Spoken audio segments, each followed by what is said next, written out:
Hello, നിങ്ങൾ nursing admission എടുക്കാൻ ആഗ്രഹിക്കുന്നവരാണെങ്കിൽ നിങ്ങൾ മസ്റ്റായിട്ടും ഈ വീഡിയോ വാച്ച് ചെയ്യണം. എൻ്റെ പേര് ജീഷ്മ. ഞാൻ ഒമാനിൽ നഴ്സായിട്ട് വർക്ക് ചെയ്യുന്നു. ഞാൻ ഓൾറെഡി ഒരു വീഡിയോ ഇട്ടിട്ടുണ്ടായിരുന്നു. അപ്പോൾ അതിൽ ഗവൺമെൻറ് സെക്ടറിൽ നമുക്ക് എങ്ങനെ ഫീസ് ഇല്ലാതെ അല്ലെങ്കിൽ മാനേജ്മെൻറ്റ് മെറിറ്റ് സീറ്റിൽ എങ്ങനെ നമുക്ക് ഫീസ് ഇല്ലാതെ എക്സാം എഴുതി കയറാം എന്നുള്ള ഒരു വീഡിയോ ഞാൻ ഓൾറെഡി ഇട്ടിട്ടുണ്ടായിരുന്നു. അപ്പം പറയാൻ കഴിഞ്ഞത് കേരളത്തിൽ ഒരു CET എക്സാം ഇപ്പം അവർ കണ്ടക്ട് ചെയ്യുന്നില്ല. പുതിയ അപ്ഡേഷൻ പ്രകാരം അവർ ഒരു LBS സെൻറ്റർ വഴിയാണ് അവർ കാൻഡിഡേറ്റ്സിനെ സ്റ്റുഡൻസിനെ നമ്മൾ കോളേജിലേക്ക് അലോട്ട്മെൻറ്റ് കൊടുക്കുന്നതാണ് ഇപ്പോൾ പുതിയൊരു അപ്ഡേഷൻ വന്നിരിക്കുന്നത്. കർണാടക, മഹാരാഷ്ട്ര അങ്ങനത്തെ പല സ്റ്റേറ്റുകളിലും ഇപ്പോഴും CET എക്സാം വഴി തന്നെ എടുക്കുന്നുണ്ട്. അതായത് നിങ്ങൾക്ക് ഈ മെറിറ്റിൽ സീറ്റ് ഫീസ് കുറച്ച് ഉള്ള സീറ്റ് കിട്ടുന്നതിൻ്റെ കാര്യമാണ് ഞാൻ പറയുന്നത്. കർണാടക, മഹാരാഷ്ട്ര അങ്ങനെ മറ്റു സ്റ്റേറ്റുകളിൽ ഇപ്പോഴും ഈ CET എക്സാം നടത്തുന്നുണ്ട്. അപ്പോൾ അതിൽ ആ CET എക്സാമിന് അവർ എന്താ നോക്കുന്നത് വെച്ചാൽ നമ്മുടെ +2-ന് സയൻസ് BSc നഴ്സിംഗിനാണെങ്കിൽ +2 സയൻസ് നിങ്ങൾക്ക് 50% മാർക്ക് വേണം. എന്നിട്ട് നിങ്ങൾക്ക് അവരൊരു എക്സാം ഡേറ്റ് നമ്മൾ ഓൺലൈൻ അപ്ലൈ ചെയ്യും. ഒരു ഓഫ്ലൈൻ എക്സാം ആണ് ഉണ്ടാവുക. അപ്പം അങ്ങനെയാണ് CET എക്സാം വഴി മറ്റ് സ്റ്റേറ്റുകളിലേക്ക് ഇപ്പോൾ എടുക്കുന്നുണ്ട്. കേരളത്തിൽ മാത്രം ഒരു കോമൺ എൻട്രൻസ് ടെസ്റ്റ് അവർ സ്റ്റാർട്ട് ചെയ്യുമെന്ന് പറഞ്ഞിട്ടുണ്ടായിരുന്നു. പക്ഷേ സ്റ്റാർട്ടായിട്ടില്ല. അപ്പം കേരള ഗവൺമെൻറ് അണ്ടറിൽ വരുന്ന ഒരു LBS സെൻറ്റർ എന്ന് പറഞ്ഞ ആപ്പിൽ നിങ്ങൾ വെബ്സൈറ്റ് വഴി നിങ്ങൾ കയറി നിങ്ങളുടെ +2-ൻ്റെ മാർക്ക് ലിസ്റ്റ്, അതായത് ഫിസിക്സ് മെയിൻ അവർ നോക്കുന്നത് physics, chemistry, biology PCB marks ആണ് നോക്കുന്നത്. അത് അതിൽ അപ്ലോഡ് ചെയ്യാം. അപ്ലോഡ് ചെയ്യുമ്പോഴേക്കും അവർ നമ്മൾ അപ്ലോഡ് ചെയ്യേണ്ട ഒരു ടൈമിംഗ് അവർ തരും. ആ ടൈമിംഗ് കഴിഞ്ഞാൽ അവരതിനൊരു സെയിം അലോട്ട്മെൻറ്റിൻ്റെ ഒരു ലിസ്റ്റ് അവർ പുറത്ത് വിടും. അതിലും റിസർവേഷനൊക്കെ ഉണ്ട്. നമ്മുടെ മറ്റേ SC STക്കൊക്കെ റിസർവേഷൻ നല്ല 40% മാർക്കും മതി. അവർക്ക് റിസർവേഷനും ഉണ്ട്. അതിനനുസരിച്ചാണ് അലോട്ട്മെൻറ്റ് ഇടുക.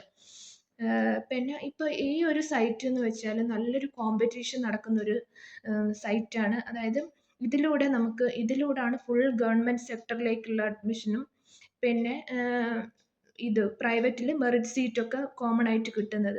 അപ്പോൾ ഇത് ഫെബ്രുവരി മാർച്ച് മന്തിലാണ് ഇതിൻ്റെ അപ്ലൈ ചെയ്യേണ്ട ടൈം. യൂഷ്വലി എല്ലാ വർഷവും ഫെബ്രുവരി മാർച്ച് മന്തിലാണ് ഇതിൻ്റെ ഒരു അപ്ലിക്കേഷൻ ടൈം വരുന്നത്. അപ്പോൾ ഈ ഒരു ടൈം കഴിഞ്ഞാൽ പിന്നെ അത് നെക്സ്റ്റ് ഇയറിൽ മാത്രമേ ഉണ്ടാവൂ. ഇയർലി മാത്രമേ ഉണ്ടാവുള്ളൂ. അപ്പം കോമൺലി ഒരു പ്രശ്നം പറ്റുന്നത് എന്താണെന്ന് വെച്ചാൽ സ്റ്റുഡൻസ് എക്സാമൊക്കെ കഴിഞ്ഞ് അവർ നഴ്സിങ്ങിന് പോകാമെന്ന് ഡിസൈഡ് ചെയ്ത് അവർ ഒരു മെയ് ജൂണൊക്കെ ആകുമ്പോഴായിരിക്കും ഇതിനെപ്പറ്റിയൊക്കെ അന്വേഷിക്കുക. പക്ഷേ ഓൾറെഡി അപ്പോഴേക്കും LBS സെൻറ്ററിലൂടെ എടുക്കുന്ന ഡേറ്റൊക്കെ കഴിഞ്ഞിട്ടുണ്ട്. പിന്നെ നീറ്റ് എക്സാമിലൂടെയും കുറേ കുട്ടികൾ ഇങ്ങനെ BSc നഴ്സിംഗ് കിട്ടുന്നുണ്ട്. റാങ്ക് ലിസ്റ്റിൽ വന്നിട്ട് അങ്ങനെ നീറ്റ് എക്സാമിലൂടെ പല മേഖലകളിലേക്ക് കിട്ടുന്ന പോലെ നഴ്സിങ്ങിനും അങ്ങനെ അഡ്മിഷൻ കിട്ടുന്നുണ്ട്. ഇതൊക്കെ നേരത്തെ നമ്മൾ തീരുമാനിച്ചിട്ട് നേരത്തെ ഡിസൈഡ് ചെയ്ത് അങ്ങനെ നേരത്തെ എക്സാമിന് പ്രിപ്പയർ ചെയ്ത് അങ്ങനെയൊക്കെ ചെയ്യേണ്ടതാണ്. LBS സെൻറ്ററിൻ്റെത് എക്സാം ഇല്ല, പക്ഷേ അതിന് അപ്ലൈ ചെയ്യേണ്ടത് ഡേറ്റ് നേരത്തെ ആയിരിക്കും. പിന്നെ നഴ്സിംഗ് സ്റ്റുഡൻസിന് എങ്ങനെ വേറൊരു രീതിയിൽ അഡ്മിഷൻ കിട്ടുക എന്ന് പറഞ്ഞാൽ നമുക്ക് ഡയറക്റ്റ് കോളേജിൽ പോവുക.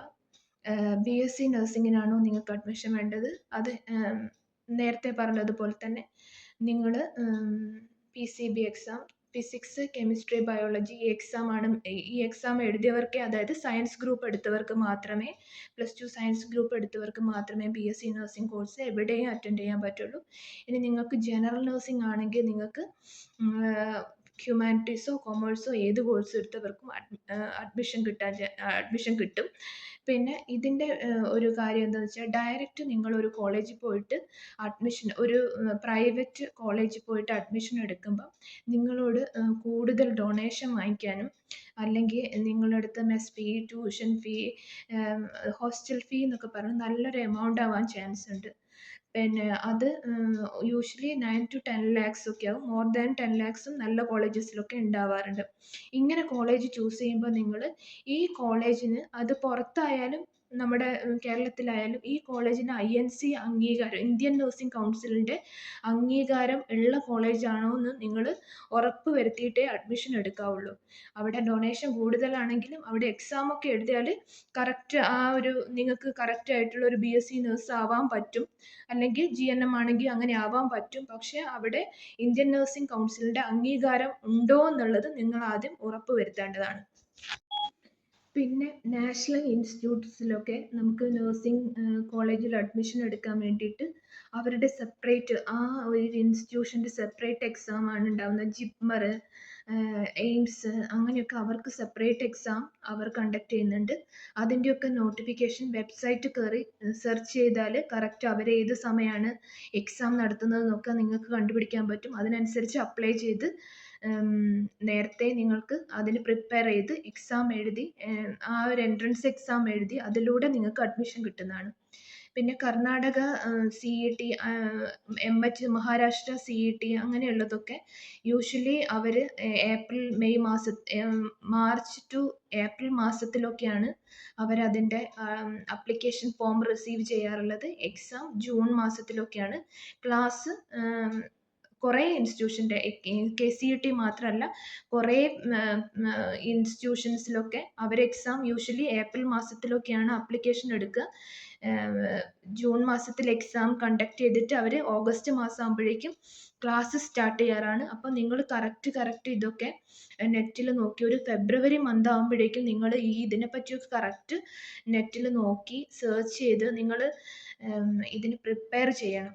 പിന്നെ കേരളത്തിൽ മാത്രം LBS സെൻറ്ററിലൂടെ എക്സാം ഇല്ലാണ്ട് +2 ബേസ് ചെയ്തിട്ട് നിങ്ങൾ അങ്ങനെ അപ്ലൈ ചെയ്യണം. അപ്പോൾ ഇതൊക്കെ നേരത്തെ ചെയ്യേണ്ടതാണ്. ഇപ്പോൾ +1 പഠിക്കുന്ന കുട്ടികളൊക്കെയാണെങ്കിൽ അവർക്ക് നേരത്തെ ഇതൊക്കെ ചെയ്ത് അടുത്ത +2 കയറി അവർക്ക് റിസൾട്ടൊക്കെ വരുന്നതിന് മുമ്പേ ഈ കാര്യങ്ങളൊക്കെ ചെയ്യാൻ പറ്റും. അപ്പം ഈ വീഡിയോ നിങ്ങൾക്ക് ഹെൽപ്ഫുൾ ആയെങ്കിൽ നിങ്ങൾ തീർച്ചയായിട്ടും എന്നെ സപ്പോർട്ട് ചെയ്യണം.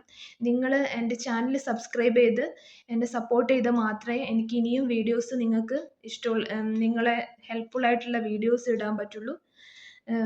നഴ്സിംഗ് പഠിക്കാൻ പോകുന്നവർക്കും നഴ്സിംഗ് പഠിച്ചിനി നിങ്ങൾക്ക് കേരള PSC എഴുതേണ്ടതിനെ പറ്റിയോ അങ്ങനെ പല കാര്യങ്ങളെ പറ്റിയും ഞാൻ നിങ്ങൾക്ക് വീഡിയോ ഇട്ട് തരുന്നതാണ്. നിങ്ങൾക്ക് എന്തെങ്കിലും ഡൗട്ട് ഉണ്ടെങ്കിൽ എന്നോട് കമൻറ്റ് സെക്ഷനിൽ ചോദിച്ചാൽ ഞാൻ അതിന് റിപ്ലൈ തരുന്നതാണ്.